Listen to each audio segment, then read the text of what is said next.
Good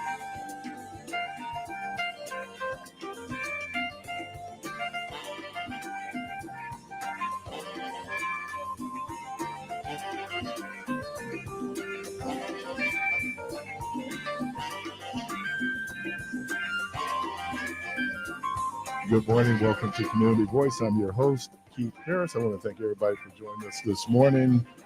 Good morning, DJ. Good morning, Debo. Good morning, Carvey. Good morning, everybody. So good morning. Good morning. What's good about it? Man, we living. Well, that's a start then. I guess I'll take it. Sun is shining. The sun is going to shine. It's going to rain on Mother's Day, man, they said. Late in the day. So you still get the Q in How there. late? You said in the afternoon. That ain't late. It was late. So Anyway. you watched Sally this morning? Sally. Lindsay. Sally. What was that, Sally Severson? Mm-hmm. Yeah, that was Sally Severson. What's your question about Mother's Day? What's a good gift to What? get your mother? That's a good question. A gift My that mama comes like from your heart. money. You just give her Yeah. some money, she'll figure out the rest. Mama, like, I don't want to give her. You give her. Damn. I mean, women like perfume. See, Some scented lotion, something like that. I made a mistake as a young man. I gave my mother, and I was proud of it. I gave her a bread box. A what? A bread box. What's that? bread box. Dude, no, he said, what's that? I know. I'm going to explain. Yes, a generational thing. He It's a don't generational probably thing. never seen a bread box, have you? Yeah, y'all 50 years ahead of me. Yeah. So. Real talk. You said the red box. No, bread box. Bread, you don't. Well, if you don't know, he definitely don't know. Yeah, bread box was just basically this metal container that flipped open and you put your bread in.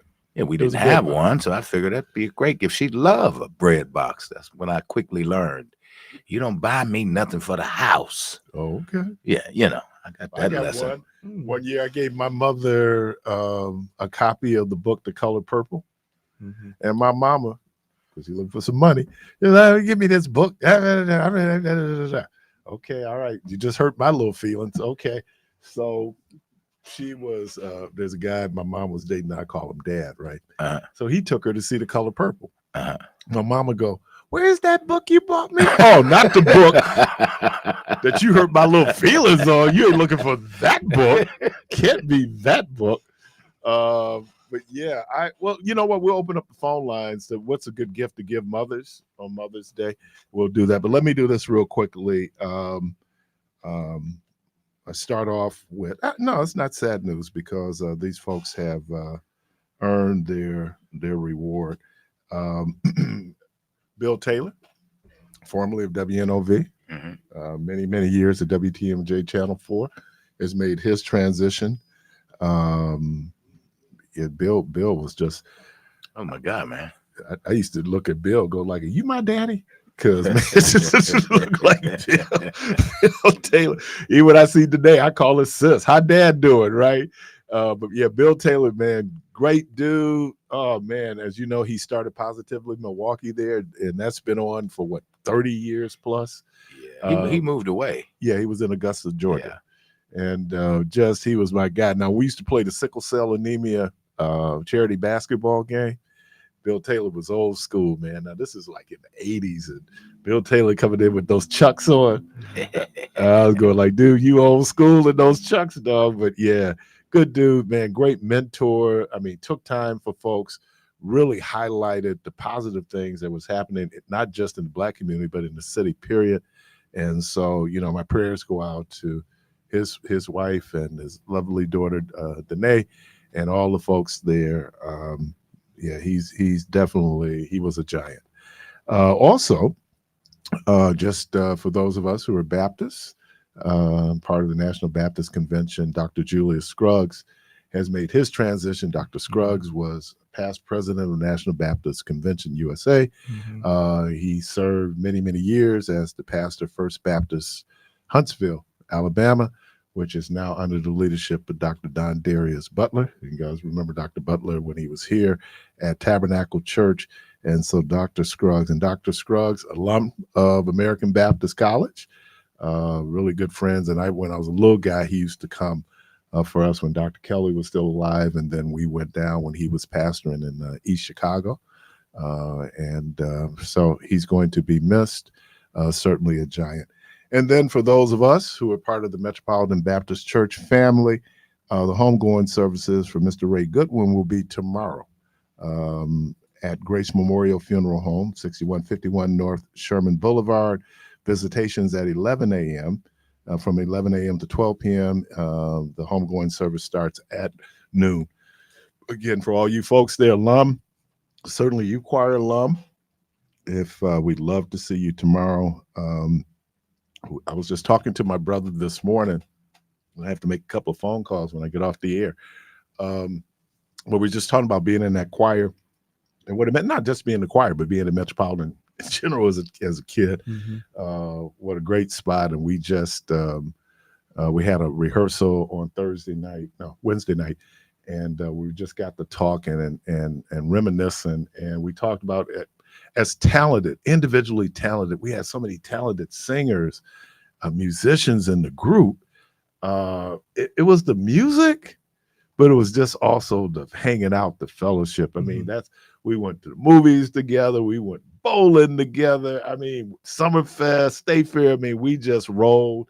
And I remember someone over at Galilee, and he said, I'm going to say something about y'all over Metropolitan. I go, what's that, man? He said, man, y'all tight. Yeah, we did travel in a bunch. But again, we grew up together, many of us. So if you're listening, I know there's folks in Metropolitan who do listen to this program. If you can, alert those folks that who can get there tomorrow. Again, Ray Goodwin's homegoing services tomorrow. That's at Grace Memorial Funeral Home, 6151 North Sherman Boulevard. Visitations at 11 a.m. And that goes to noon. And then at noon, we will then begin the homegoing celebration. So again, come on out.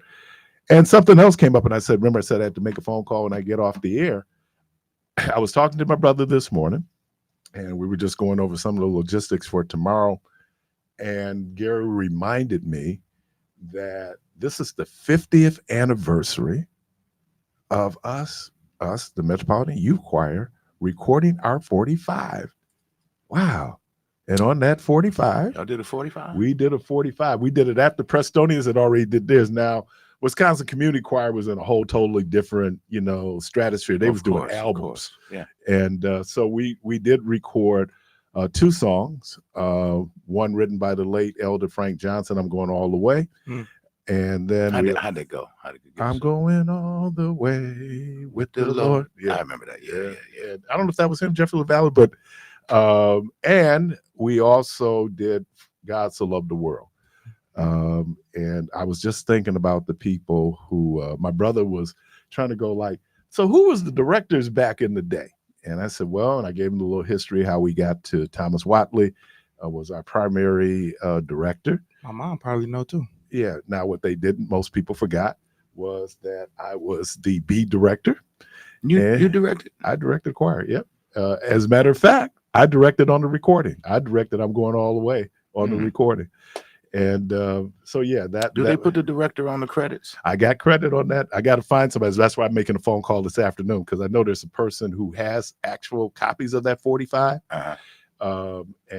She was one of the folks on there. And of the folks who either led the songs, directed the songs, or musicians for that song, I think there's only 3 of us left who was on that recording. So again, and because we didn't have a whole lot of money, we did it in one take. I think we did a warm up and then we did it in one take. Which I was a good choir back then. I mean, we weren't the best. Obviously, I wasn't around for the youth choir days, but when y'all were in the inspirational choir, which came out of the youth choir. Yeah, inspirational choir was a really good choir. And I was just talking to someone yesterday. You next year, church? Yeah, you grew up there. He baptized me. Oh boy! Yeah, for the 50th time. I don't know how you just not finding that out. Yeah, I didn't know that. I didn't. He didn't know that. He wouldn't have known that. No. So we, but next year will be you. the 45th anniversary. I assumed that you knew something that you should know. That's what's wrong with you.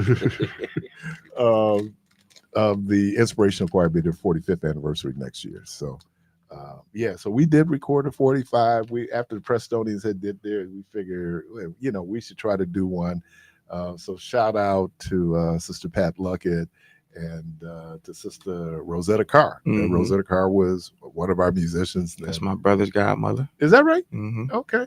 I was just at a funeral and her spirit was there because someone pointed out, he got up, he said, I wanted to sing and I wanted to do Let the Works I've Done Speak for Me. Now, you ain't heard nobody do that until you hear Rosetta Carr do Let the Works I've Done Speak for Me. As a matter of fact, Rosetta was so cold, she sang it at Lena's mama's funeral. And that's what Michelle came back talking about, that particular song. So rich history there at Metropolitan. In terms of the music, you know, there were groups even before us, the Metrotones, was Ronnie Daniels and Cleese Kelly. And so it was great. Now, what I did point out was I wish we were a little bit more mindful of the music. And what I mean by that, and our musical ability, because we were so busy having fun that we didn't. So whenever we come together and sing, we go like, wow, look, man, you know how good we could have really been. And then someone was asking my brother about choir competitions. And in 74, we were in a choir competition, and West Side won that year. Was Rob? Rob was a director. Yeah. Rob directed. Robert Wells, Dr. Wells started directing when I went to summer camp. Okay. Me and Thomas was at summer camp, Camp Wickham. And so we weren't here during the summer. So you're older than him? Rob was older than us. Okay. But Rob started directing the choir when Thomas and I were at camp. And so that's how that particular thing happened. I mean, I forget who you said earlier, like everybody was tight, but no, like even growing up, and obviously you all were adults, but you know, by the time I came in and all of my peers came in, it was still like it was a family church. And everybody knew everybody. It was no not speaking to people at church or walking past. Like after church, you would stay at church for at least an hour, just talking to people. There was some folks that didn't like each other. But I'm just saying, as a child, I didn't know none of that. And I would say the core of our choir was North Division. Most of those folks were at North Division. Right. So they, you know, North Division brings their own level of tightness and just their whole piece. So, and then I was just thinking about this. This was really interesting all through my high school year until Gary and Durrell joined the choir. Me and Thomas. Now, look, we had at one point 100 kids in that choir. That's how big that choir was, right? And so the only kids in private school was me and Thomas. Thomas was at Pius. I was at Dominican. I'm going to tell you, we caught it. Of course you did. Oh, man, we caught it, man. I mean, it wasn't just, it would have been all right if we was at Mesmer, right? Because that was considered like the Black Catholic school. But no, man, I was at Dominican. He was at Pius. And I'm thinking Thomas had 2 blacks in his graduating class. I only had 5 in mine. So, yeah, that was tough. But oh, the good old days. So anyway, I just wanted to get that out there for folks. Good old days, huh? They were good old days, and there were some tough days, but they were days. They were days. But I've had some good days. Oh man, that's Gary. That's Gary's song. That's my brother. That's my brother. I don't know who's him or Mike Nichols. That's right. That's my brother, though. You know, Gary. And you know what's crazy about Gary? Growing up all those years, we didn't know that Gary really could sing, because Gary was really shy and quiet, and so we didn't know he was. And I don't know if it started when he was in the choir or it started when he was at Dominican. But man, then all of a sudden I'm going like, man, Gary can sing. It was like, yeah, I mean, my brother. I tell people all the time, my family, I am the least talented individual in our family. You know, I mean, my sister, my brother, I mean, they're like head and shoulders above me. I'm just that brother that they hide in the attic. No, it ain't. Or as my lovely niece Parris calls me, Uncle Crazy. Jeez. What a term of endearment. I know that's who we are. But yeah. So anyway, shout out again if you all can get there tomorrow. Please, please, please. Great opportunity. And we said, well, we shouldn't do this, and we should not only get together for funerals, but if that's an opportunity, let's take advantage of the opportunity, because here's the thing. If we're attending the funeral and they're not rolling us in, that means we're living. And we should celebrate the lives, and as you just said, the memories. And I was just thinking that, the reason why you all are so close is a lot of it has to do with pre-pandemic. A lot of people still stayed here. A lot of people could still, be together. Obviously, there was a number of people that moved, but then when they come back, they visit. Just church overall was very different pre-pandemic, and now since the pandemic, you're rarely around the people that you grew up with, unless you're really super duper close. And we, as you become adults, unless there's some people, man, they maintain their friendships from childhood. But if you're an adult, you move away, you go to college, and you start developing new friends, and you start your own family. You get your own family, right? And so to be able to, and I feel that same way, because someone was talking to me about the many, many years I worked at the Department of Health and Human Services, and just how close a group we are in terms, because if you're in the foxhole together, right? And you spend more time with people at work or at school than you do with your family. So, they become family, and everything you go through from birth and death and marriages and divorces and all the different things, sickness, and you get through that. And so let's take advantage of that tomorrow. And hopefully, I found out something though. These are this is 66-year-old vocal cords. And I thought about the songs. I don't know why you just found that out. No. You need to see where I'm going with this. So when those songs that we used to do in those high keys when we were kids, because we had those vocal cords that could. Man, there's a part of this song that we're not going to do tomorrow, just because it requires us to go way up, and we go like, oh man, it's been a minute. Don't be trying to change keys and stuff. And you haven't. And for those who sing regularly, it won't be a problem. For those of us who are not regular singers, you have to retrain your vocal muscles to go in and do all those things that's required to do. And then when we were kids, me. You gotta do those. That's gonna take more than some me. Yeah, man, it's, and that's why, with the exception of, as I go back old school here for a moment, the Wisconsin Community Choir, some choirs needed a warm-up song. They needed a warm-up song. They came in hot. They came in the door hot. So you go like, whoa. And what I mean by hot is they're ready. They're on point. They're hitting the notes, right? I don't remember that choir, but I remember the Majestic choir. Choir. Used to rehearse in my current house that I live in. George Warford lived up over me. Is that right? I told you the story, but so I remember Arlene. They would come and they would rehearse, and they could hit them notes, man. Hit those notes, man. It just be like you don't.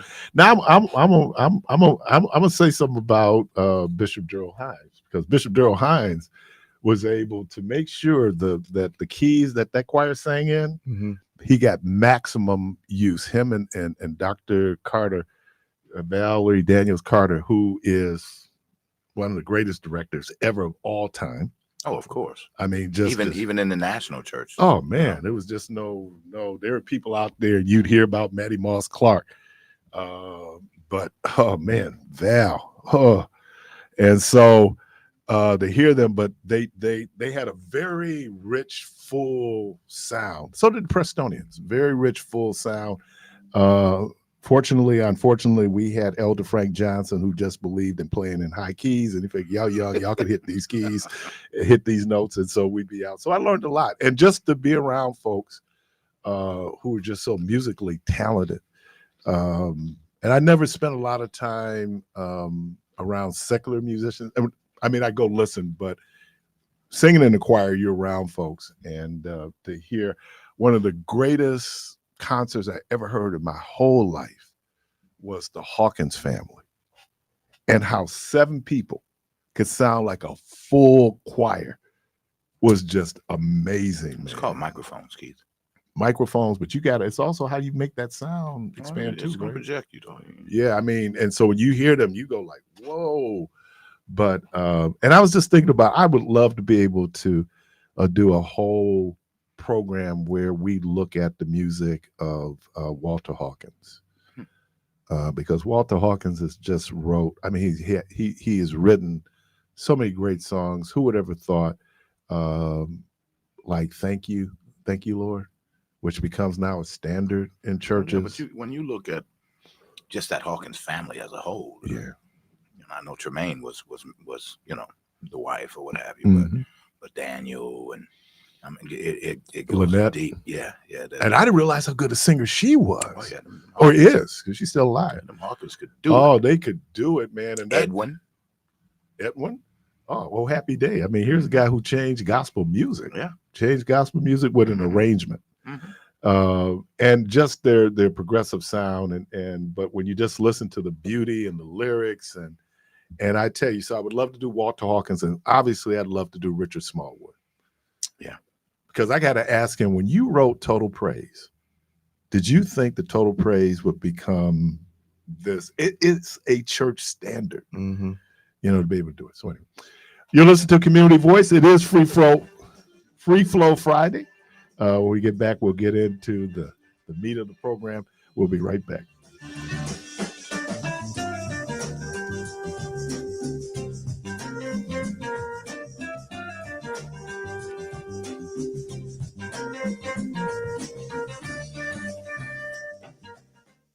It's the 4th annual Mommy and Me Fitness Walk at Veterans Park. Join the Wisconsin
That's an all-time conversation.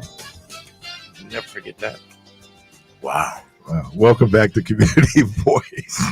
I wasn't even expecting that, man. Oh, she used to say a lot of crazy stuff. I did mention our discussion yesterday. My wife, she couldn't listen to the program yesterday, so she was did I asking catch it? Yeah, I'm glad she didn't hear it. But I was just talking. So when I said, we started talking about LGBTQ issues, and then I'd asked another question about, have you heard in your relationship, I was wrong and I'm sorry. And when I said that to her, she kind of looked at me. I heard crickets. So my wife was like, so when I got in the car, I missed your response, but I kind of figured out, what did you say?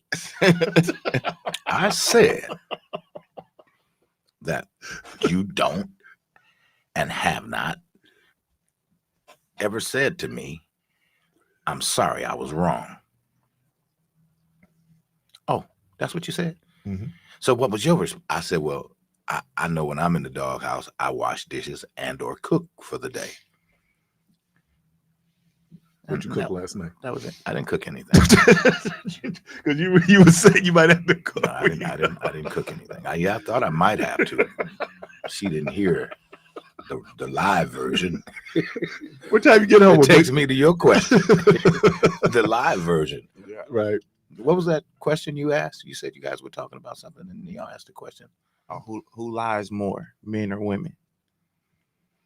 And then the woman's response was, No. We don't. Yeah, I can't say that. Let's just leave that on the table like it is. I'm not going to say who lied more. The question might be who lied better. Oh, well, women clearly. Everybody know that. Oh, Women man. clearly lie better. Oh man, I ain't gonna say they lie more. I'm just saying they can lie better. Why is that? Why are we I so? don't know why and it has nothing to do. You're right, because it's more us, Yeah. men, and our inability to lie good. It's probably because we just think so highly of those women. We like, no, they wouldn't do that. No. Oh, no. Oh, they Or won't. they just look so much better. They just look good. Don't look with the like they words would that's- lie. Yeah, they just look good with the words that's coming out of their mouth. But you right, like, yeah, right. She ain't no way. She wouldn't lie. She would never lie to me. It's like, oh, okay. Mhm. Would you lie to her? Oh, first chance I get, dude.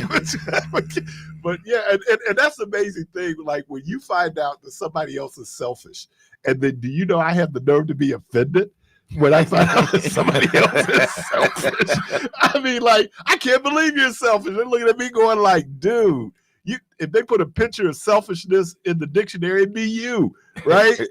But yeah, man, you get offended, man. Like, I can't believe that you're 444-5250 is the number.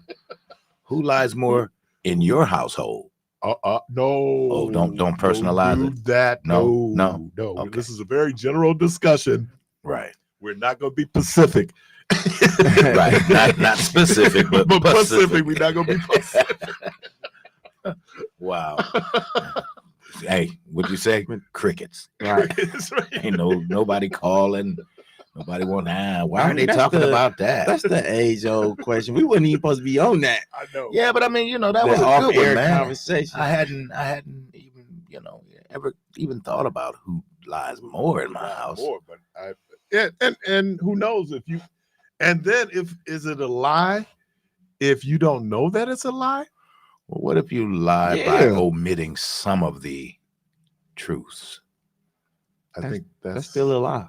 Yeah, that's is it ossification? Ossification? Yeah. Where you just kind of go in and look, it is. And you, how are you, if you can remember this, how were you when you told your first lie? I can't remember. That's how far back it go? Yeah. It should be even farther for you. Well, but let's be realistic. Until a kid is taught not to, we born lying. We born lying. Did you do that? No, I didn't do that. I've seen kids lie on another kid. Mm-hmm. I saw two He twins lie did on that. I saw two twins. So yeah, twin boys we do it. come out the womb lying. Well, you And lie. you know, it's self-preservation. That's what I was going to say. It's self-preservation. Yeah. And that's why you. But man, Keep your phone ringing. You okay? no, I just got So it said a lie by omission is still a lie. Yeah. Oh boy. I mean, we know that. No, not if you omit certain parts. Yeah. Everything don't need to be told as long as the general story was Because there's a conveyed. song. No, listen, there's a song that says, "I didn't lie, I just didn't tell it all." Oh, that's a lie. And again, you will be getting credit today in Liars 101. So take notes. There will be an exam. But I got this other thing. I don't waste lies. Oh no, I don't waste them. I'm pretty good. No, what I'm I saying got them in is, reserve, man. try not to put myself in a situation where I have to lie. Right, I get that part. Yeah, but what I'm saying is I try not to waste lies. Now, there's some people I know just lie just to be lying. I was just when we talked about that. I had a guy I went to school with. Guy was getting ready to drop the N-word, but he lied with. I mean, he wake up lying. Yeah, you know, I mean, this dude. It's just like, dude, we got eyes. You lying, man. You know, come on, man. But no, and then we've always asked the ethical question with Keon, and Keon, I think he came around to it. I would ask the question, Debo, if DJ is coming to kill me, and DJ's told you when I get Keith, I'm going to kill Keith, and you know where Keith is, should you lie or should you tell the truth? I'm in trouble. No. Here's the reason I say that. He probably thinking because if he lied to me, I'm gonna get him. No. Say that. No, I'm more than likely going to lie. Right. Yeah, I'm gonna lie. I'm not gonna tell him where Keith is. Carvey? I'm gonna throw him off. I'm gonna send him off. I'm gonna say that ain't got nothing to do with it. If he's somebody coming to me that don't have nothing to do with me, they want information from me to lead them to their quest. You ain't gonna do it. Have nothing to do with me. Right. You just using me. Right. So you been it. Yeah. You ain't in it. It ain't in it. but you know where Keith is. Yeah. You're just gonna tell him, man, I ain't got nothing to do with that. I ain't in it. Because people have something to do with it. Right. What was it in Harriet when she went back to the plantation and her daddy put a blindfold on so he wouldn't be lying to the master when he asked, did you see her? Yeah. I didn't see her. Right. I remember that part. Now, you didn't ask me if she was there. You asked me if I seen Did her. you see her? Yeah. I hadn't seen her. Now, is that a lie? No, that wasn't a lie. And you know what? If it is a lie, he's trying to protect it. Look. See, there we go. That goes back to what he just said. Right. I don't want to see nothing happen to Keith. Right. I'm gonna lie. I don't want to see you ruin your life trying to do something to him. So I'm throwing you off, man. I ain't seen him. I don't know where he at. All right, here we go. Well, that lit up the phone lines. I knew it would, because all these lies getting ready to call in here now, boy. Some good ones on here. I told a lie. He told a lie. Caller, welcome to the program. Good morning. Oh man, I never lie in my house. He said he never lied in his house. You step outside the lie. Exactly. I gotta open up the door and go outside. You know what I'm saying? I feel you on that.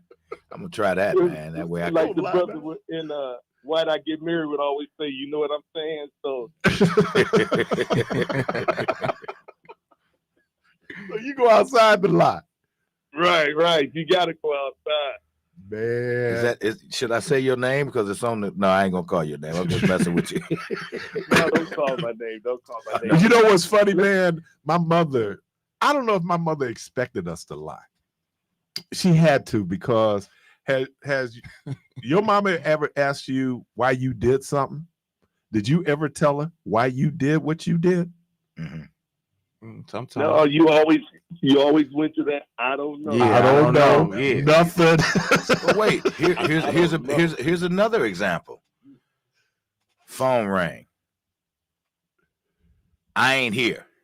Right? Remember she said she ain't here. Yeah, right. I tell you, My mother told if that's their insurance, man, you tell him I ain't here. dude, I told y'all the story about the pots. and I got saved. My Yeah. mama wanted me to lie, but I just got saved. Yeah. I can't lie, mama. I can't lie, mama. Right. I just got saved. And I'm going like, yeah, but next week I was right back to lying. So I was going to, she said, tell him I ain't here. Mama, I can't do that. Right. That glow wore off. Right. That halo. He lost his halo. Yeah, it wore off. I wish I would have told my mama the truth why I did it. Why did you do it? Because I wanted to. Really? I could care less about what you told me not would to have do. never- I would have never met you. It was plenty times that I told her why. I still got a lecture. Yeah, I would have never met you, still Keith. alive. I would have never met you. Nah, she still gave me a lecture. It was the ones that I didn't tell her why that the whoopings came. Really?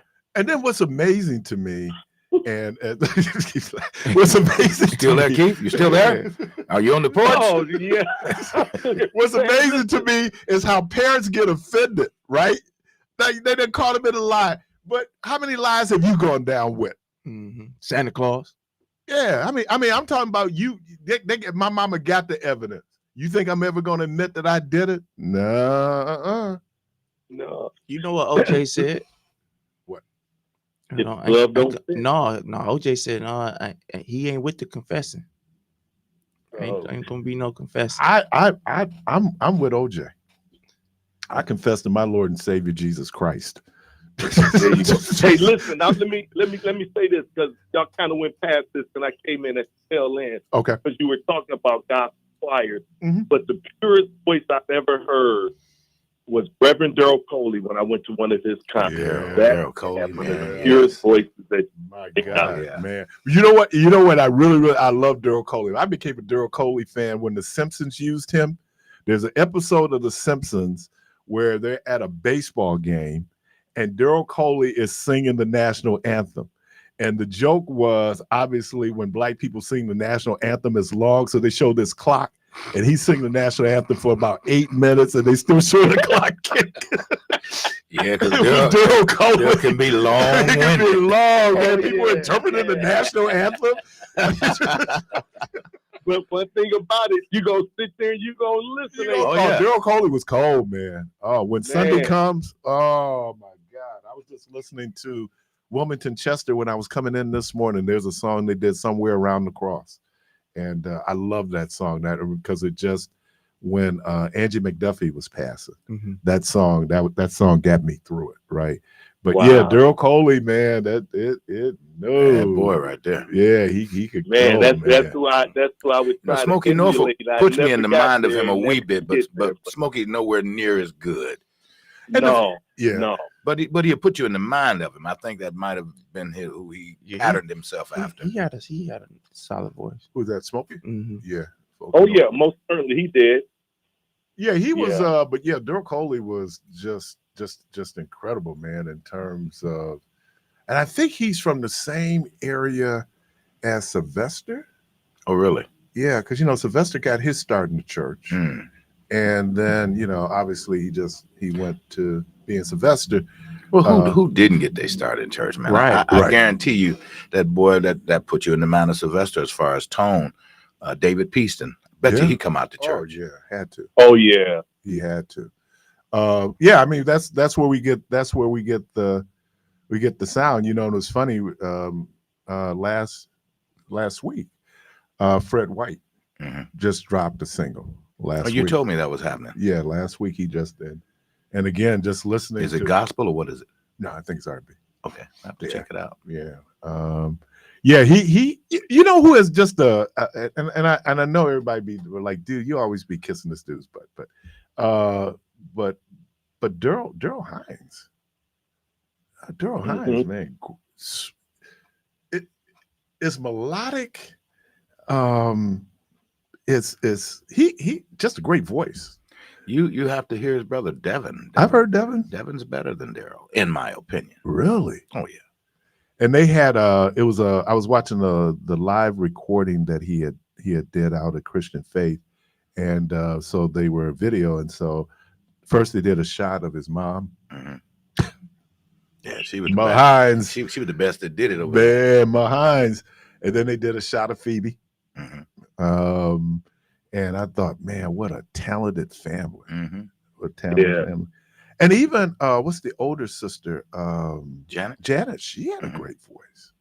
So yeah, and that kind of gets us back full circle to just growing up in this environment when we were growing up in the choirs here and different musical groups, and to see that or be experiencing that talent, it went a long way, man. Who's the best organ player in the city? Now you got to put Barty in that list. Shirley Barty. Who's the best in the city? Oh man, I've been around so many great musicians. I can't pick one. Well, I tell you who's one of the best keyboardists, DeMonte. DeMonte. DeMonte is like this DeMonte dude. Posey? Yeah, he Mhm. does some things that when I tell the story. What about over there at Ricky Byrd Church? Oh yeah, his brother. Mhm. Yeah, he yeah. There's some great musicians here. So I appreciate you, man. You trying not to get No, because I might bump trying to into him. implicate yourself. I'm trying to bump into it. But, You ready? Before we go to break, you want to take this call? Uh-huh. Oh, we They lost. lost. Oh. All right. Cool. So since we're talking about gospel music, what maybe you can explain to me the beef between Kendrick Lamar and Drake. I don't know.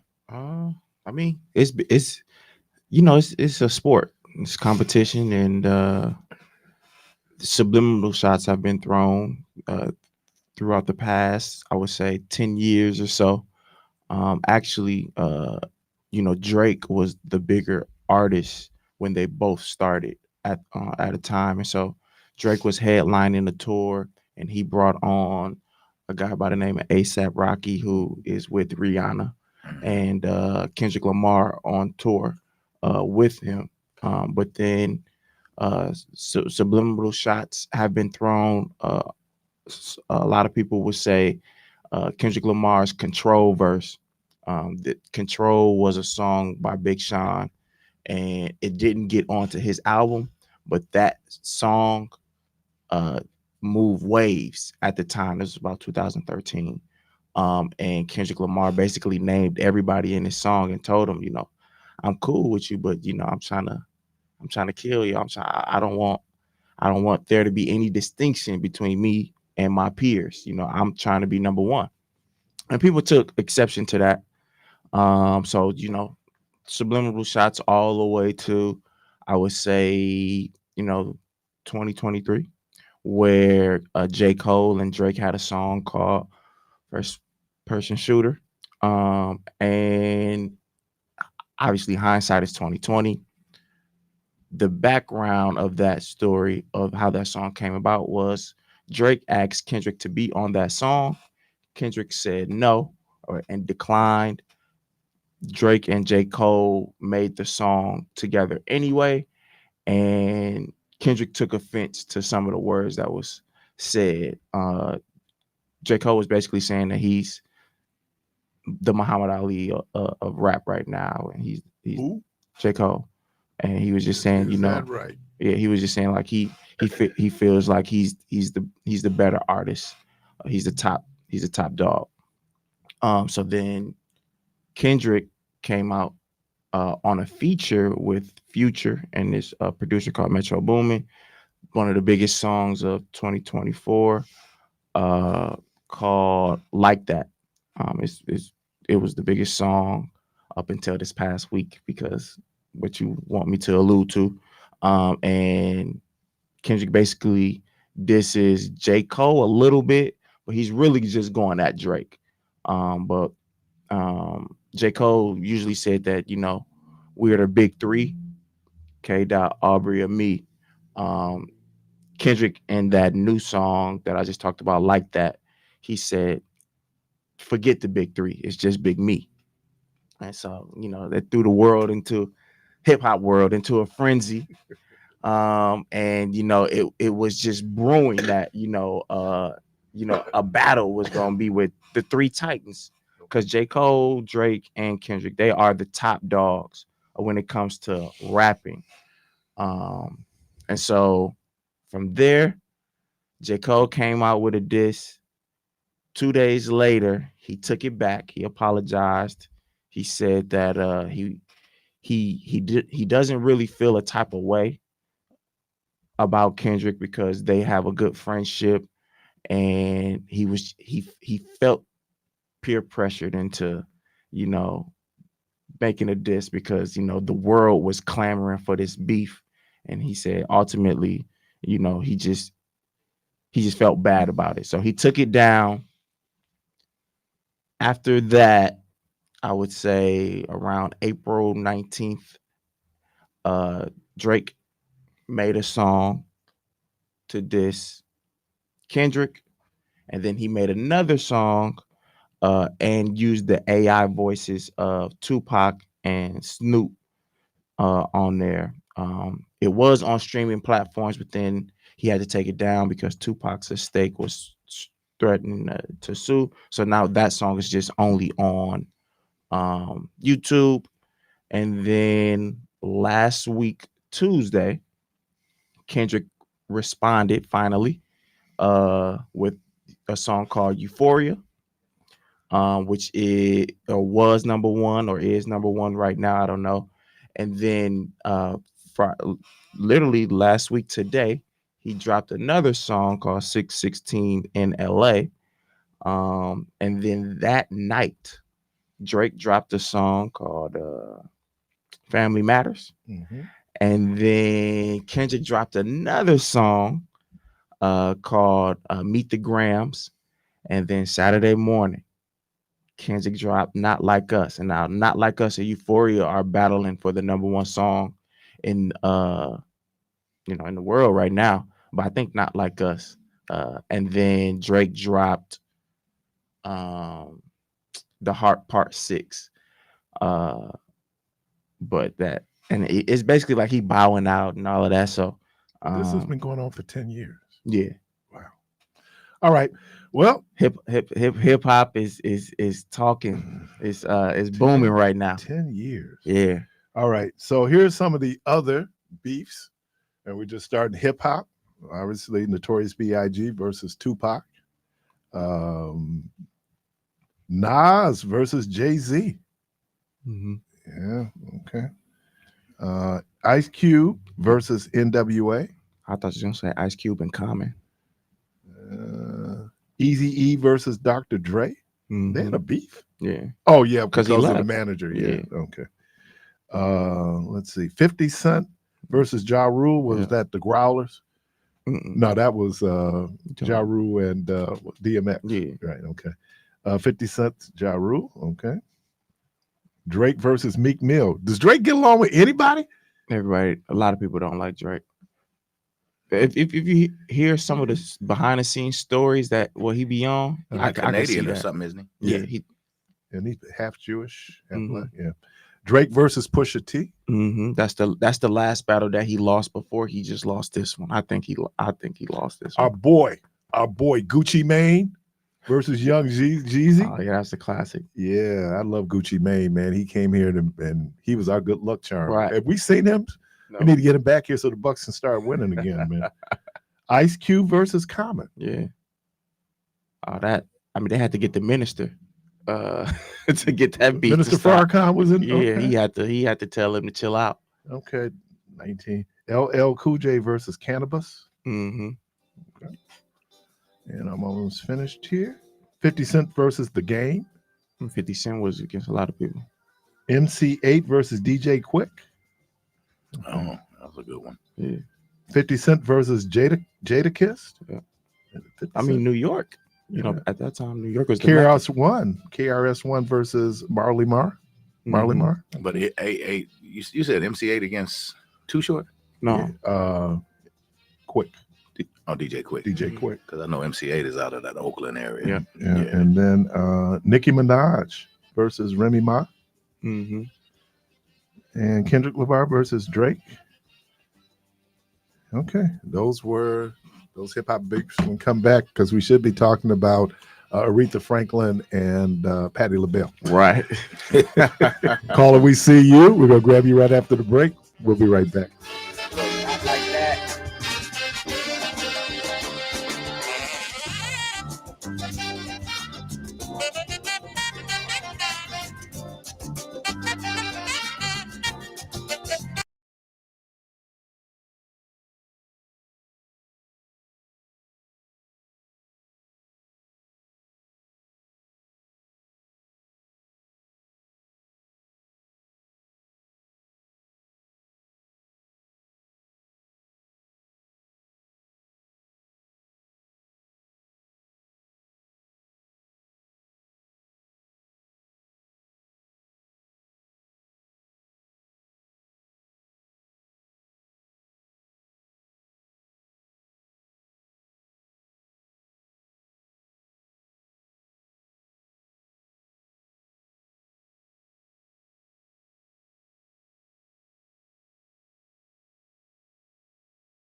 414 444. 5250. Appreciate you. All right, phone lines are open. All right. Finishing each other's sentence, huh? Hey, man, after a while, it's just like, Wow. let's see. All right. R&B, memorable beefs. Number 10, Brian McKnight versus Chris Brown. What? Yeah. So have y'all heard Brian's latest? Mm-mm. Disowned his kids, Oh, yeah. Yeah, somebody was telling me about it. Yeah. adopted his new wife's kids, and said them other kids was Born in sin. born right? out of sin, and He didn't do that. Yeah, he did. Dog wildin'. Yeah. Then they said it that like his junior, he took the junior back from him and gave it to his new. No, he didn't. Yeah. That's what wild. they're saying. That's what they're saying now. I didn't get a chance to talk to him. I ain't called him since I heard all of that. I don't Well, I call guess him. Brian McKnight had commented on the altercation between Rihanna and Chris Brown and kind of dissed them. It says, since everyone is so opinionated, I'm taking suggestions on what I should do next. I'm thinking rent a Lambo and beat the blank out of my girl. Who said that? Brian McKnight. Said that in regards to Chris Chris Brown Brown and when Rihanna. he jumped on Rihanna.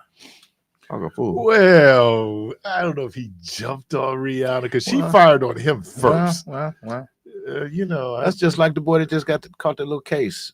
He was trying to put her back in the truck, and she hit him first. the The actor. Masters. Yeah. And he was running from her. He ran 12 blocks away from her just to go. Still caught a case. Still caught a case. Yeah, But you know who he was running from.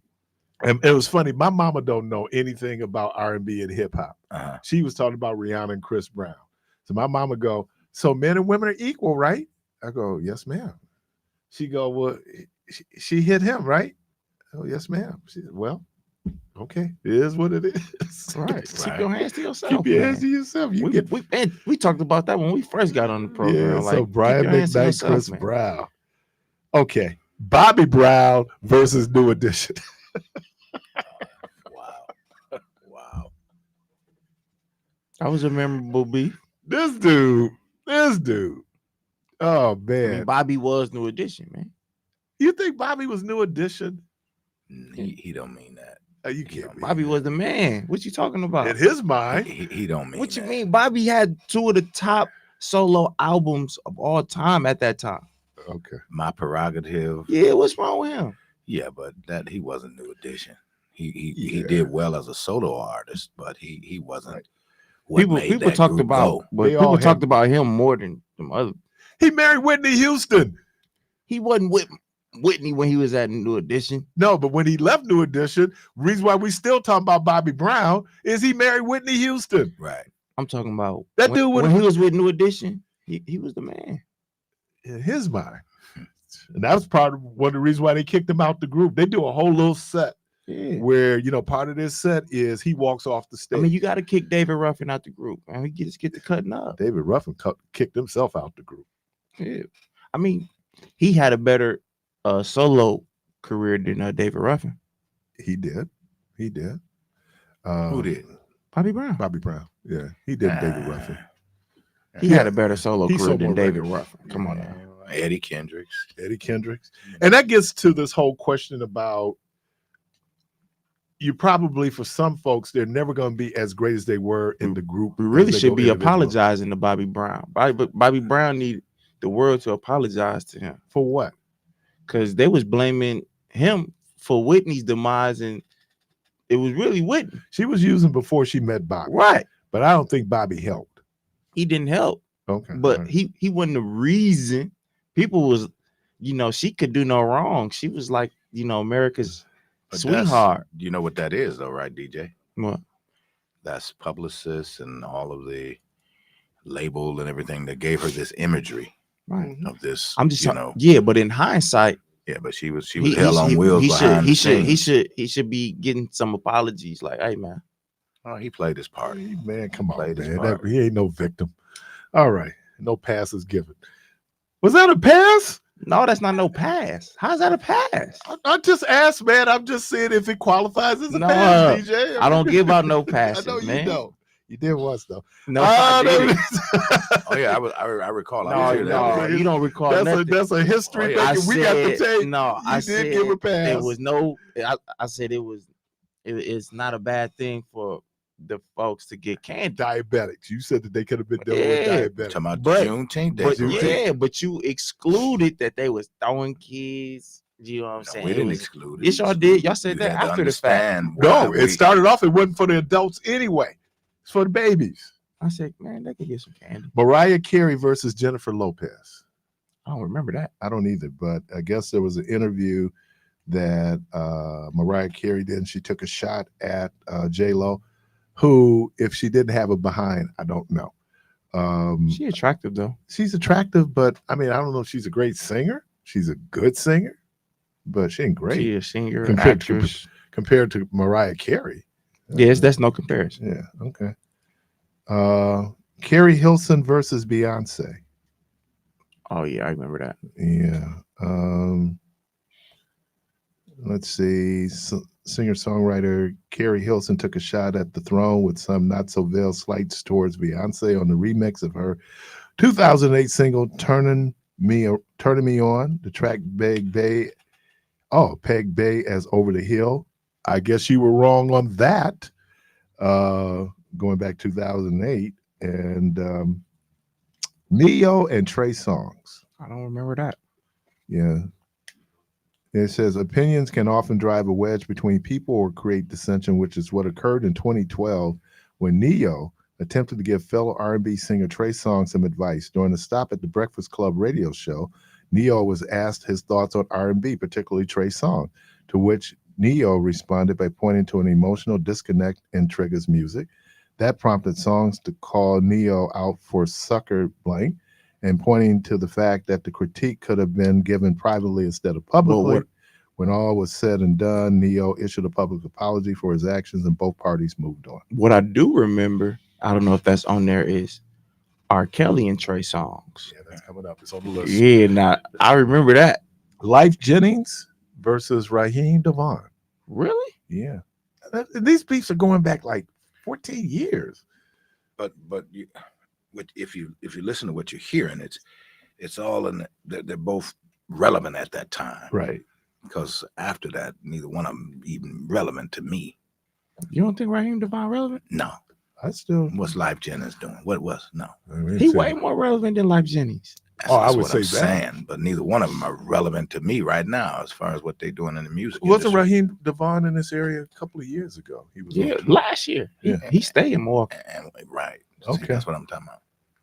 So that make you not relevant if Not you relevant. in Milwaukee? If you come in here that often, you ain't going nowhere else. Yeah, if you kind of play in the state fair, kind of. No, because Ludacris was at State Fair, wasn't he? Yeah. Yeah. Come well, on now. I Wasn't don't Nas at State Fair? Yeah. Boys to Men. Come on That now. was their first concert back after And that was like Illmatic Okay, so y'all 20th ain't gonna say nothing anniversary. about Snoop Dogg coming to Potawatomi? That's a big deal, man. I'm saying you're not saying nothing about What's it. wrong with that? They probably giving him. Who said you know they something giving him wrong? millions. No, casinos, you get paid real well doing casinos. Yeah. And But you this- just said come this- to Milwaukee, man. Y'all, you losing. No. When you coming that often. Yeah. Nobody else is booking you. But they probably pay what when Milwaukee you pay like well. Tyrone Davis and buy a tavern because you hear so much. I may open up a business while I'm Open since I'm business gonna be right there so here. much. So did he have to play something on North Avenue? Yeah. Oh yeah. Trey Songz versus R. Kelly. Now that was crazy. And R. Kelly, the way he came at Trey Songz, I was like, whoa.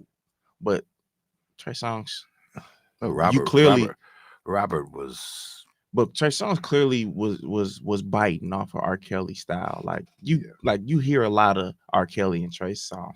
So for him to be talking crazy about R. Kelly, that was crazy. I wonder if they taking money off his books when he gets his royalties. do they take him off his books? If they put it on the books, a lot of times people either have restitution Oh, you mean in that way? in prison. Yeah, so I'm sure he still got I don't a even know these two financial. guys, Somebody's so, handling his yeah. finances. He might be broke when he get out. yeah.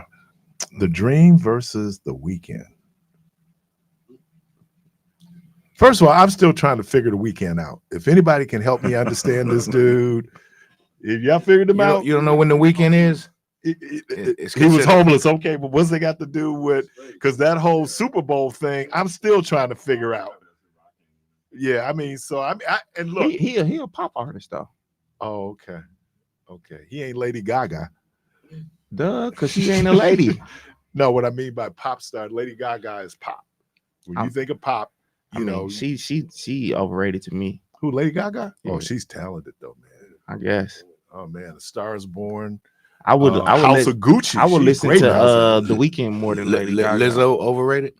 Very. Lizzo not good. She's just a big girl. Okay. Wow. Be careful. Be careful. Yeah. She got that word. Yeah. No, I mean, no, I could say this. People overcompensate. You know, they overhype people because of their appearance. She's the only big girl that's like in the forefront right now, or at the time, because she's not doing that right now. But at the time, did it again, man. After being warned, she was the only big girl there, and so it's a lot of support. She is a big girl. I mean, it's not like we can't ignore the obvious. Commenting on that. You know, no, but you know, at the time there was a big disdain on body shaming. Right. And it was a big disdain on just how people's physical features would have them go along in the entertainment business. But is there a more politically correct way to say that? She is obese? Does that sound more harsh than big girl? Yeah. Because what's her name? Girl from Philly. Jill Scott. She's a big girl. She's a big woman. Yeah. Jill Scott actually cold though. Yeah, but Lizzo not cold. Jill Scott is cold. Yeah, she not cold. You doing that with facial expressions and everything. Yeah, you can't face all toe up. I mean, the Jill Scott Experience is one of the best live albums ever. Jill is. Oh my God. I like majority of her. And she can act pretty good. She can act. Oh, because when James Brown wore her out in the movie, he came in. Oh my God, Jill. Yeah. And then she did that thing in Africa when she went over and they were the African detectives. Jill Scott just got okay. Jill Scott, big girl. Lizzo. May she rest in peace. Phyllis Hyman was a big woman. Oh yeah. Phyllis Hyman actually had talent too. I got to call her. You want to see what they say? Call her. Welcome to the program. Good morning. Good morning. Thank you. Thanks for taking my call. Good morning, Debo. Good morning, DJ. Good morning, Tyrone yes, W. Yes, sir. Yes, sir. Good morning, Milwaukee, and good morning, Mr. Keith. Oh, thank you. Well, first of all, and Mother's Day to everybody. Enjoy the weekend. Enjoy the day. Mother's Day is every day, but yeah, it's a celebration. Condolences going out to all those that passed. Especially Bill Taylor. And thank you, Keith, for bringing that, because I've been in his presence. Just like with Mike Anderson and my dad pretty much knew him personally. Both of them, but Bill was kind of hard to get to, man. You had to cut through the crowd to get to Bill. Bill was very approachable. Yeah. I know. And not in that way. I mean, just the people being around him. Yeah. But same thing. Mike Anderson, Mike Eleanor Hayes. Name was not Mike. Right. No, I'm saying. No. I'm Bill saying Taylor, Mike Anderson. No. But what I'm saying to you is his real name. That was a name that was kind of given to him for television purposes. Okay. If you go and you can Google some of his music as a performer, his name is Yep. Rochelle Anderson. Right. Well, like I said, Yeah, I know, but that's his name is Rochelle. Okay, well, yeah, thank you. Yeah. Like I said, my dad knew him, but then like I said, Eleanor Hayes, what's it? Diane Williams on the TV side, Carol Meekins. Yeah, so we've got some icons among us, So yeah. And Bill Taylor worked at WNOV. Right. Yeah, for a minute. Yep. And he went to Channel 4. Channel 4. Yep. Right. Yeah. So condolences to the family, and lot of memories there for a lot of the broadcasts that he brought to me personally and to the city. I'll get out of here with this, but you're talking about I would love to see a Jill Scott show. That's one concert that out of all the concerts I've seen, I haven't seen Jill Scott yet. She was here within the past 3 years or so. I got to catch her, man. I got to catch her. I got to catch her. I got to catch her. But yeah, I as far as I hear Lizzo has a lot of energy on stage. I can't say what she does, but I hear she's got a lot of energy on stage. She so would be considered more a performer than a singer, right? Okay. Would you? She a pop star. But what I'm saying is, it's not most of the pop stars are performers. They not singers. But some of them are great singers. Some are. Janet Jackson, yeah. Janet Jackson did both. Beyonce. Yep, Beyonce. Yep. Yeah, I mean they're great singers. So yeah, some did both. Yeah. They started out in R&B though, and they transitioned to pop. Okay. When you start in pop, that means that you. And what is pop short for? Popular. Yeah. That's pop music. It's popular, and that transcends genres, right? If it's pop. And what you're looking at the Billboard, I would say it transcends race more than it transcends. But genre. they're filling up stadiums. I mean, don't sell them short. I mean, they're filling up stadiums. Jill Scott and Lizzo, they're filling up stadiums and selling out shows. So I mean, people are, if they're not going to hear what she's saying, they're at least going to see what she's doing on stage. So something's working somewhere. Plus, on top of that, then she kicked it with Prince for a while too. Yeah, she kicked it with Prince. Okay. Man. Robert Glasper is doing an event out in the Minnesota? Bay Area. And I mean it's like $8,000. It's $8,000 for the weekend. And but that's Robert Glasper. And Robert Glasper is just let me get this in here, and I'll be talking about the face-offs and the beefs and the spin-offs and everything. When I was watching 106 in Parkwell, isn't that what they? It's not probably what they did every day, but I mean, wasn't that the majority of their programming and what they were doing? Face-off or this person against this person. So I mean, that's embedded into they what didn't they do were that. doing.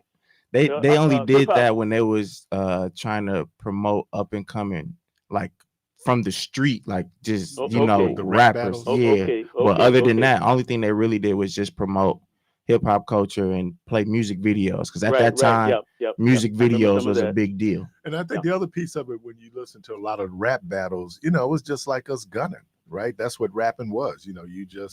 You gun, and then for some people it got real personal. I know the Tupac Biggie thing, people got in the middle of that. And, that's when it gets rough there, when you start Tupac talking family and that, wives and he had set him up and the whole piece, and and then Suge Knight, Johnny on the spot, right? When Tupac goes to jail, and the rest is history. That East Coast, West Coast, and a lot of times I don't think these dudes thought, they're rappers like, dude, we just talking. But what they missed was the dudes under them didn't understand that they was just talking. Right. And so they're thugs, they're gangsters, And so, hey, this is what we do. It ain't like they can rap, so, but I can kill somebody. And they just finally got the guy who killed Biggie. The uncle or something like that had something to do with Tupac. Just got the guy who killed Tupac. People said that it wasn't him. Yeah, well, I don't know. I still believe it's Suge Knight. I really believe Suge Knight had a lot to do with Tupac. I'll say this here, and then I'm gonna get off here with this. But I think behind Lisa Left Eye Lopez, who's on my, because I think as far as one of the first females, her, Queen Latifah, and MC Light, I would say, while she was down there with Dr. Sabi, I think Suge Knight had a little, I don't know, man. I think Suge Knight had something to do with that. Who burned up Andre Rison's house? Left Eye. Well, Left Eye. So was that a beef? That's up here, though, man. I'm talking about with her being, domestic violence. In the grave. She burned the I house up. don't think Andre was going. Was that before or after he played with the Packers? That was He was in Atlanta. The house was in Atlanta. Was so I know, but I think he was playing with the Packers. Then. Yeah. Super Bowl year. He got a ring, didn't he? Yeah, that was a Super Bowl year. Yeah. Right. Yeah, she burned the house down. Yep.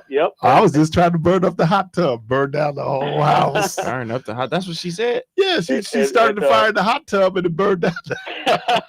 Then out came the movie with Angela Bassett and Wendy and Whitney. What was it? The movie with all of them in it there. Whitney, Angela Bassett, and Waiting to Exhale. Yeah, that one there. Yeah. That's when everybody had to turn the wine up and toast to the women. And here was the crazy up my thing. Stuff, but I still got to get with you. OD'd on the set of Waiting to Exhale. Have a good weekend, fellas. Thanks a lot. What happened? She OD'd on the set of Waiting to Exhale. And they brought her back. Oh yeah, they brought her back. What you mean? And they brought it. Yeah. Well, no, because I had heard she OD'd on the set of A Preacher's Wife. That too. And I don't know if she did anything on The Bodyguard. She can't be ODing on all these sets, man. All you she gotta was do is a have your little user, Narcan, man. You good. She was an addict. Yeah, but we just can't be believing everything these people be saying. They lied to The us. fact about, that we didn't know about it at the time, and people talked about it then later. they lied to us about a lot of stuff. No, not when you. What you mean? No. Yes, they did. It was like They when still lying. Prince had the episode, right, where he OD'd, and they had to land the plane, right? Because because who would, of all the people I would have ever thought, well, two people I would have never thought did drugs is Michael Jackson and Prince. I just thought that. Why? Well, we already knew Michael Jackson was on drugs.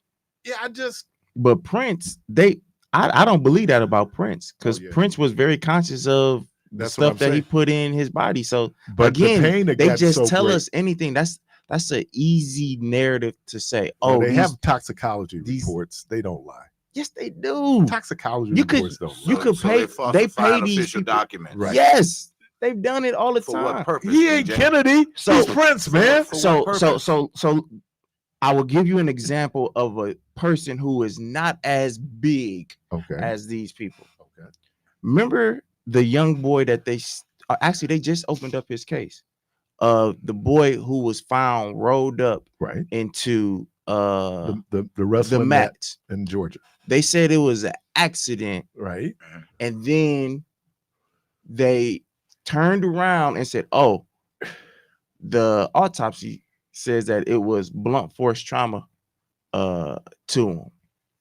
So blunt force trauma and an accident is two different things. They told us that there wasn't enough evidence But wait a minute. it wasn't enough evidence to move forward with You could fall criminal and hit your charges head at and that have time. blunt force trauma. You can fall and hurt your doggone self. Rolled up into a mat.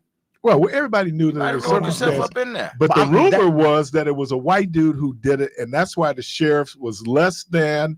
But a toxicology report, I'm you saying don't that lie on toxicology but they report. lie on autopsies. How come they can't lie Autopsies on is different than a toxicology report because a toxicology report is just taking the data. They gonna lie if they want to lie, Well, and they've lied before.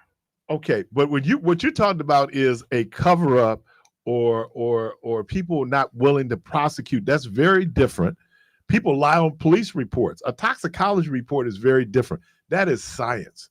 You can't lie about the numbers. But if you can bury it. But if you want to say, But if it ever gets out, it's going to show what was in my system. But if you want to say that somebody died from something other than what it naturally was, it's a cover up. And Yes. so, and the easiest thing, majority of these entertainment people, you find out some shady dealings was happening, and then all of a sudden they get a drug overdose. Everybody ain't in no drug overdose, man. Not everybody. Right. Well, Matthew Perry. Who's that? Matthew Perry from Friends, who just died of a drug overdose. People John thought he was Belushi. clean. John Belushi. Man, I mean, you got people out there thinking it was clean. Didn't Heath Ledger? Chris Farley? Yeah, Chris Farley. Yeah. Chris Farley. Saturday Night Live. He had some Milwaukee ties. The big guy? Didn't he go to Marquette? He went to Marquette, but he's I from think Madison. I remember Right. the big dude. Yeah. Right. Yeah. Right. Yeah. They be lying, man. You just can't take everything for face value. All right. You're listening to Community Voice. We're going to take a quick break. We'll be right there.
Von Jones, DJ the Protege. All right, welcome back to Community Voice. I was sharing with someone that just the community response to the closing of SDC in terms of agencies reaching out to staff people there, letting them know that they might have positions available. There's a hiring event that's going to happen on May the 14th from 3 to 5 p.m. in Employ Milwaukee, 2342 North 27th Street. This is open to dislocated SDC workers. They suggest that you bring a resume in order for the interview. Positions that are being interviewed for would be case managers, career planners, outreach and intake specialists, residential counselors, customer service, program specialists, and more. And again, you can go to the Employ Milwaukee website to register. If you're one of those displaced employees and you're looking for employment opportunity, I just know we just received something internally in terms of no wrong doors, in terms of services, and kind of letting people know that there are places that they can go where they use SDC as a resource. We've identified other areas of resources that people can go to deal with their needs. So again, that will be May 14th from 3 to 5 p.m. at Employ Milwaukee, 2342 North 27th Street. Again, this is open to dislocated SDC workers. And you can go to their website or you can call Frederick Nelson there at Employ Milwaukee at 414-270-1738. That's 414-270-1738. Again, there's a hiring fair next Wednesday, May 14th, or Tuesday. Is that Tuesday? For a hiring event there at SDC. That's a very needed thing. Yeah, I mean, and closing that. I mean, I text you and I was just surprised just because SDC has been a monumental social services agency within the city for I think the article said about 60 years. Mm-hmm. And so just the thought of that not being around at the time, it's like an earthquake. Yeah. And a lot of us have questions of how you solve it one day and then the next day you can't meet payroll, which means that it probably has been an issue for a while. Mm-hmm. And it just probably manifests itself and then it's just not there. We have an enormous responsibility, those folks who are in public service and certainly social services, to do all we can to maintain that level of services that people need. So again, it's vital. It's very vital. I've been in social services my entire employment career, and just the services that programs and institutions are able to provide is critical to essential living. And even then, many of the people that we serve, they aren't even aware of all of the resources that are available to them and the community. And so to have something like a juggernaut as SDC to at the time, for now, not be open, man. And shout out to the new director of the City of Milwaukee Office of African American Affairs, Mr. Khalif Rainey. We had a chance yesterday to see him at the office, and so he's assumed the helm, the Office of African American Affairs there for the city. Basically, full circle, it was Khalif Rainey, who, when he was a county supervisor, started Milwaukee County's Office of African American Affairs, and then get to the city, and we had the same thing. They create their office. Now our office, and on the county level, African American concerns, now is the Office of Equity, and so good. It's, like I said, full circle for him, because I know that's kind of one of his babies in terms of being able to have offices that are specifically targeted to and for the African American community. And I just saw in Shenandoah, Virginia, and the Shenandoah Valley, very beautiful part of the country, where I guess in 2020 Where's that at in Florida? in Virginia, yeah, in 2020, the Shenandoah School District decided to rename schools that were named after Confederate soldiers. So there was General Lee. They did that here. Yeah, and there was Stonewall Jackson. Well, last night, the Shenandoah School Board decided to rename those schools after those Confederate generals, put the names back on the schools. Of course they did. So how do we go from 2020 when it was not cool to have those names on the buildings, and obviously that was George Floyd, and today, 4 years later, let's go back to business as usual. As much as we like to hope that one day we'll get past this whole need for white supremacy, I guess we won't, and I guess we can't. And so you have people now who are going back to where they were before. In Germany, it is illegal to display a SWAT sticker. I mean, you go to prison if you display a SWAT sticker in Germany, because what the SWAT sticker represented for the nation of Germany, and that very, very awful and dark part of their history. Mm-hmm. So the question becomes, why in America you can still fly a Confederate flag when in effect secession and treason and people trying to overthrow the American government? How are we then able then to still display Confederate flags? It's crazy, but that's kind of where we're getting back to. So for those of us who think that we've made all this progress, again, I was talking to my mom yesterday, and she said, we made progress, but we got a whole lot more progress to make. And that's so true. So if we sit up here thinking that we've gotten to this whole thing of inclusion and equity, wrong. As a matter of fact, you see all the pushbacks in terms of how history can be taught, where you want to teach a sanitized history that then will not tell the truth about people having their land stolen and people having their bodies stolen, and then all the systemic racism and oppression that goes along with those happenings. I mean, you just have to really look at where are these ideologies coming from. I mean, you can point to racism, you can point to ignorance, you can point to just a disdain, thinking and feeling for a group of people.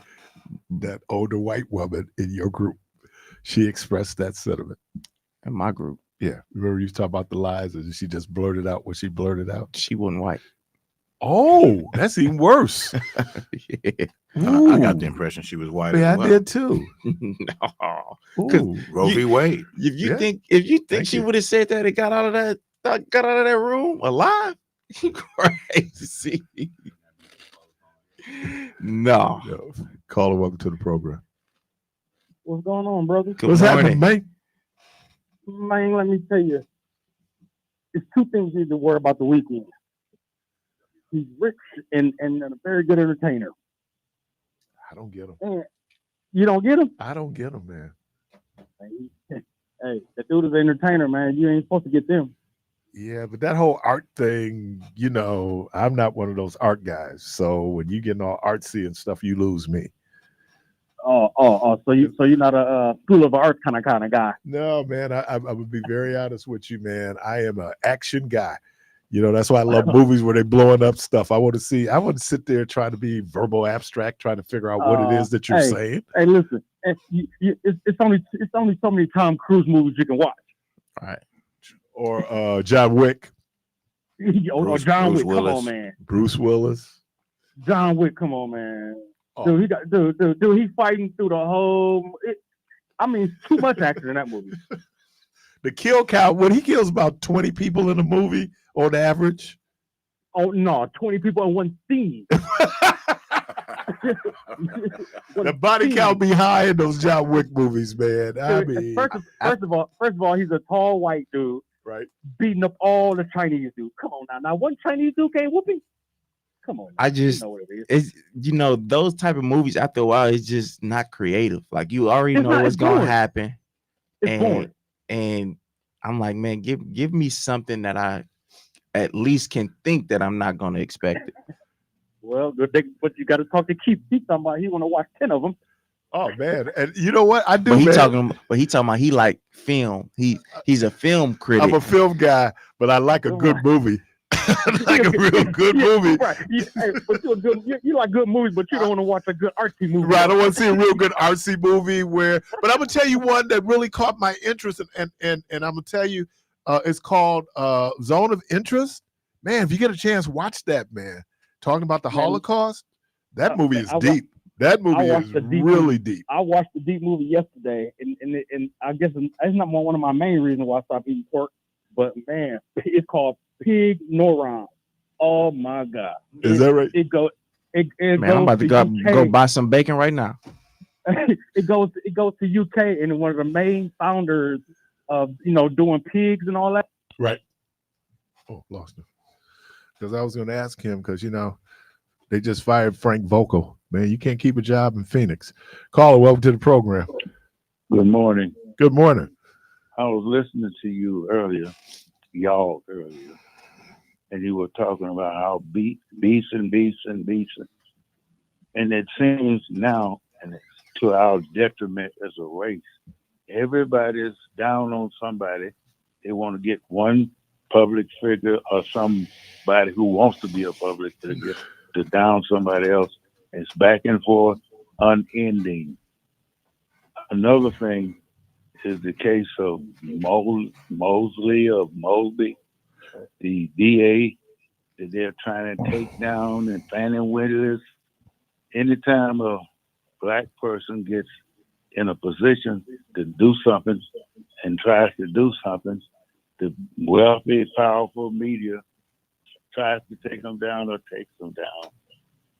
And I guess it's like the city of Milwaukee, when they allowed people to work here and not live here, take the money away from the city and leave the city in the hands of us, the black people, and we're here handicapped in charge. And either puppeteer or what you call them, sellouts or whatever. Mm-hmm.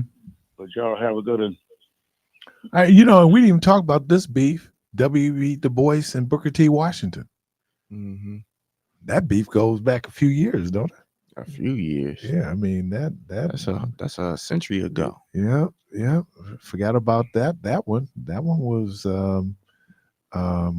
that was quite a beef. Martin Luther King, Adam Clayton Powell. Really? Adam Clayton Powell. Yeah, that was back right. Y'all looking them up. That was early 20th century. But Adam Clayton Powell, Martin King. I gotta do my research on that one.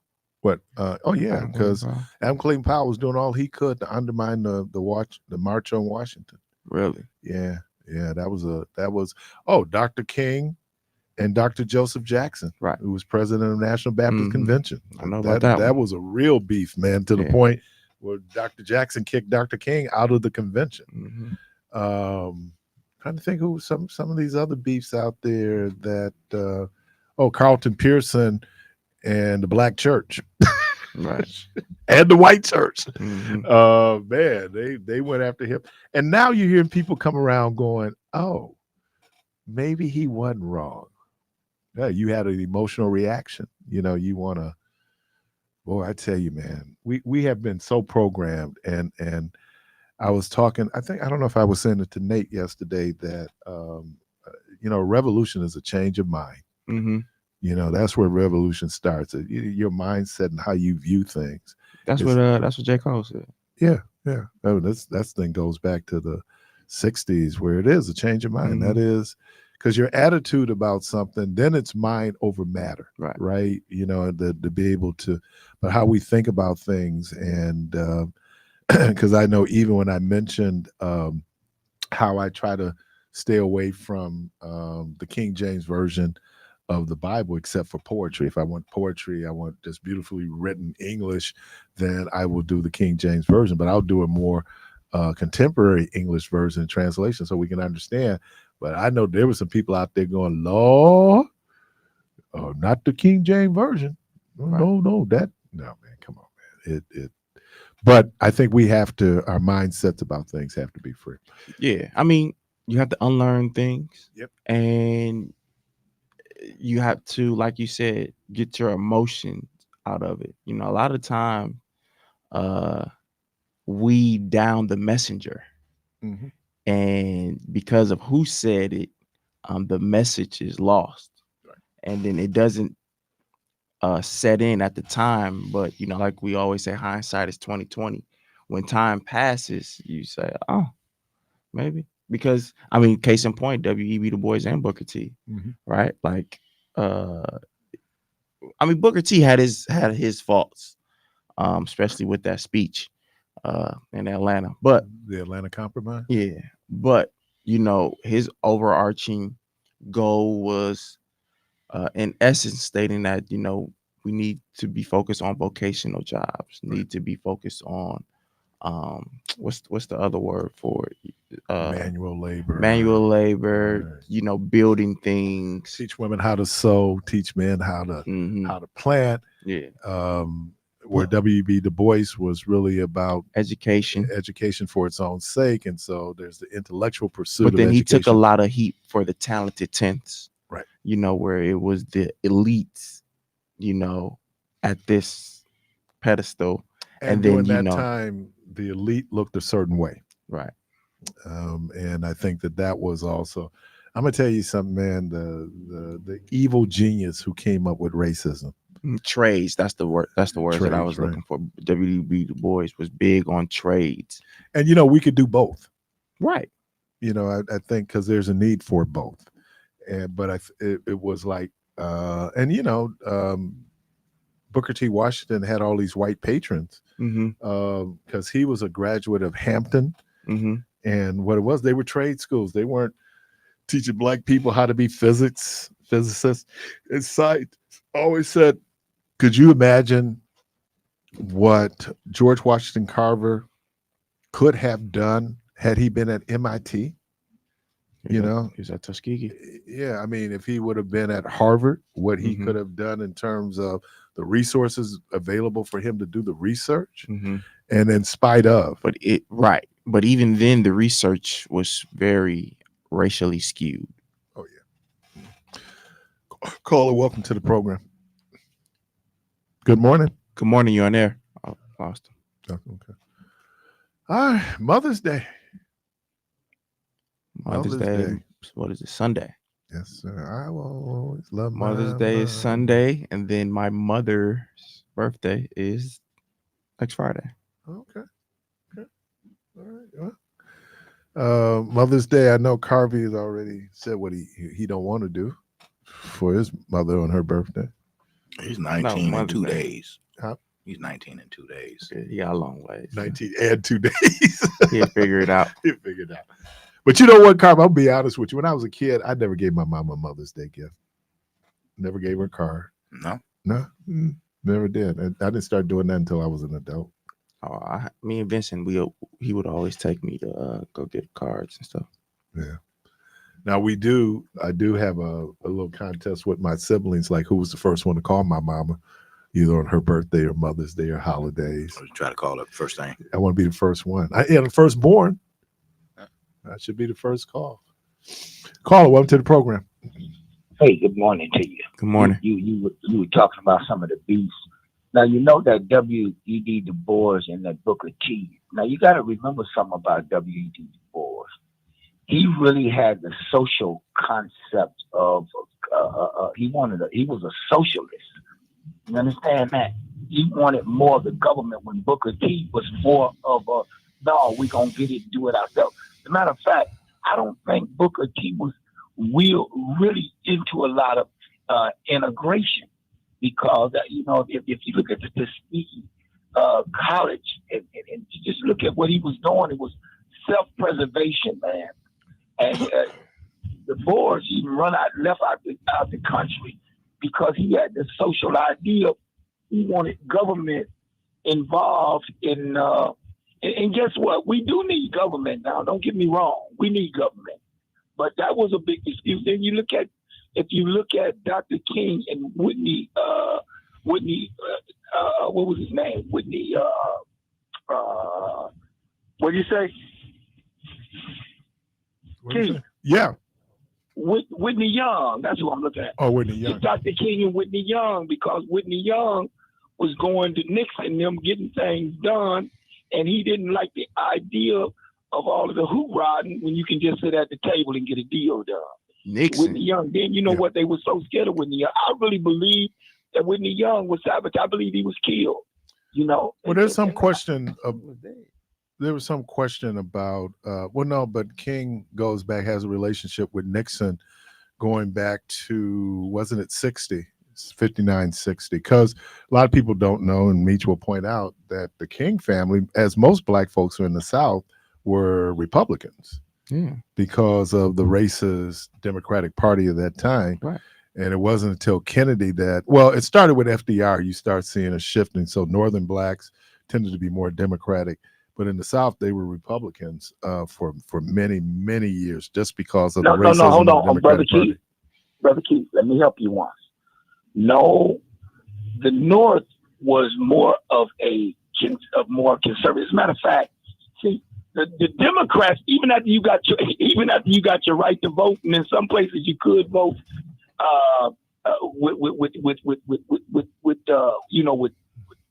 with barriers, you could still vote in certain areas. You were voting Democrat in the South, brother. And if you didn't vote Democrat, you weren't. Hold on, let me tell you something. That's not true. Black people weren't voting Democrats in the South. The Democrats were the one lynching brother, black you people. vote Republican for that Northern Union Army. They gonna burn a cross on your thing. They gonna come do you, man. I'm telling you, They was Republican. They were because Republican. They weren't voting. when They couldn't vote, first of all. When LBJ brother, I cannot believe you guys are telling me this. Well, because it's true. And you could see where a lot of the black folks that trend. But in the North, you got to remember, like in cities like Chicago, the Democrats controlled the city. And in Chicago, they had a patronage system. Mm-hmm. So you're not going to be voting Republican and you want a job with the city in Chicago. The Democrats control the city here. I mean, we haven't had a Democrat. We had socialists who controlled the city up until we had two socialists in the early 1900s. One socialist. I mean, you are making a point, Meach, because there was a time when LBJ 1965 in the South. Meach. If you were voting Republican in that South, you were going to be with some consequences. You were almost made to vote that way. Right, but everybody wasn't like that. When LBJ made the civil rights laws and stuff, that's when it went totally Republican. For that, they went totally Republican, but most of them was Democrat. Brother, if you go there and vote, you're not even listening to me, so you're not even listening. Look, when I was a kid, just going down south, we had to pack a lunch. Okay, you're not listening, man. ain't no point in keep going back and forth with them. Oh boy. Okay. Shouldn't have showed him how to work the phones. Yeah, here we go. I've been knew how to do that, man. No, but to the point that you was trying to make, and he was trying to make too, both of y'all wasn't nobody wrong. At that time, when LBJ made the Civil Rights Act and the Voting Rights Act, the South was Democrat. And he warned everyone that if he does go through with this, then it's going to flip and it's going to be totally Republican. Right. Which that's what happened. So there was 5 southern states. There was a number of states that were Democratic, but also there were a number of people that were Republican, them also being black people. Right. Condoleezza Rice said her daddy would never vote for a Democrat. Right. Right. Because of what the Democratic Party, and then it was 1964. The Democratic National Convention in Atlantic City, the Mississippi Freedom Democratic Party went in because they wanted to be seated, because they ran in Democratic primaries. And LBJ, he saw it. He said, once we do this, we're going to lose the South. And he did. Right. And the South became Republican. Right. And look, going back to Strom Thurmond, who was a Democrat, and then he ran as a Dixiecrat in 1948. Mhm. So you began to see this movement. And then there was also something called the Southern Strategy. Yep. That was put in place under Richard Nixon, Mhm. where they would go after Southern whites to join the Republican Party. Part of the passage of the Civil Rights Act and the Voting Rights Act had a lot to do with Northern Republicans Mhm. who voted for that, where you had Southern Democrats who didn't. As a matter of fact, Strom Thurmond was filibustering it. Yeah. So yeah, and it wasn't, and then and this is why people have to, when you just if you just study politics and the craft of politics, what Johnson did by having who did he work on? Russell Long, who was the Georgia senator, Mhm. and had to tell him, dude, you need to get on board with this. And And Russell Long wasn't down with it. And LBJ was literally the only person who could have pulled this off. He was the only one, because I don't think Kennedy could have done it. I don't think. No, I Kennedy mean, they had didn't the even kind of like juice. Kennedy. They Right. didn't know. They didn't like him. He didn't have the juice. Caller, welcome to the program. Well, I'm glad somebody corrected the last caller again. But was Fannie Lou Hamer at that 1964? Yes. Okay, and were they seated there? No. They came up with a compromise where they let one person sit, and they changed the rules going into the 68 convention. Oh, okay. But by that time, it didn't matter in the state of Mississippi, because most of those white folks who were in the Democratic Party had then switched to the Republican Party by 1968. Right. Okay. You all have a nice weekend. You too. Hey, you too. I'm good hearing your voice. And for all you mothers out there, happy Mother's Day. I think Tyrone W. said every day is Mother's Day. Yeah. And so for all of us, we wouldn't be here if it wasn't for our mamas. Happy Mother's Day. Happy Mother's Day. You sure about that? At some We point, had to come out of something. I want to thank everybody for we're signing off, right? Sort of, kind of, yeah. Okay. For real? This different, man. Well, Yeah. get used to You get used to change. everything must change. Well, yeah, I got to give a shout outs to the mothers. My mom and my grandmother. Happy Mother's Day. Love My you. mom. Love you. All of the women. My girlfriend, your sister, Thank you. Miss Rhonda. Yeah. All of the instrumental women that have been important to me in my life from the beginning to now. Happy Mother's Day. Happy Mother's Day. So, y'all ain't got nothing to say to your daddies? Oh, that's Father's next Day. month. Oh, we got to wait till June? Yeah, we wait to June. Actually, I'm gonna call them right after I get out the show. That's next The month. program. That's nice. I just want to check in, because Yeah, get Father's ready. Day is never as nice as Mother's Mother's Day. Day. For some Oh, reason, Lord. We ain't doing that right now, man. It's Mother's Day. Come on. Well, we should bring it up, man. You I ain't mean, giving yeah, no you should. passes today. Yeah, man. Because I don't like when Because you people ain't do gonna that be on able to do Father's Day. brunch. If you ain't made reservations for brunch for Sunday, Forget it. forget it. Father's Day, all kind of open seat. Yeah. You listen. All right. So let me thank everybody for being part of the program today. DJ, thank you. Debo, thank you. Nate, thank you. Carvey, thank you. Everybody have a good weekend. Good Lord willing, Creek don't rise up to talk to everybody on Monday. Y'all go from this place in peace. Different, man.